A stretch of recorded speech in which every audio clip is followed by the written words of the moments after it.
I think one of the things that drives the collective madness of mankind is the belief that we are an individual solitary being, when man is in fact dual by nature, neither God nor beast, but both. However, depending on what culture one finds oneself, one is taught to deny or overemphasize one aspect of the self over the other, right? So in some cultures, emphasis is placed on the spiritual nature of man, and your physical form is treated as some sort of adversary to be beaten or subjugated into submission. While in other cultures, the godhood of man is outright denied, and man is considered to be nothing more than a beast. And that is us in the West. We're almost disgusted by our natural form, and yet we go out of our way to cleanse ourselves of our natural instincts, rid ourselves of the very same thing that we are told that we are, right? So we're told that we're nothing but beasts, but then we literally drown ourselves in laws and attempts to civilize the bestial nature. But in either case, in either culture, there is an aspect of the self that is being continuously suppressed. If you're in a culture that believes that you are a god that is bound to a beast,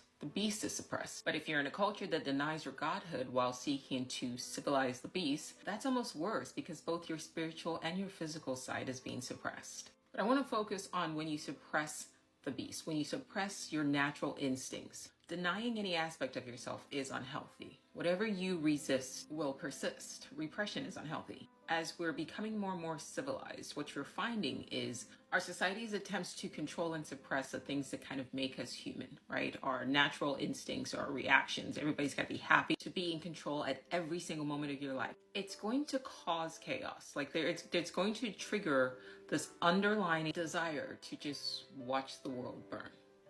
And we're seeing that. We're seeing a general sort of dissatisfaction with how our lives are, how controlled we are. Man has a desire to be free. And when there's too many rules, too many laws, there is always a pushback, causing man to commit irrational acts at the worst possible times. It is our bestial nature fighting back against the godhood of ourselves that is seeking to subjugate it, to sublimate it. We're essentially driving ourselves mad. So the key here is not more rules, not more systems of control. The key here is integration, not subjugation.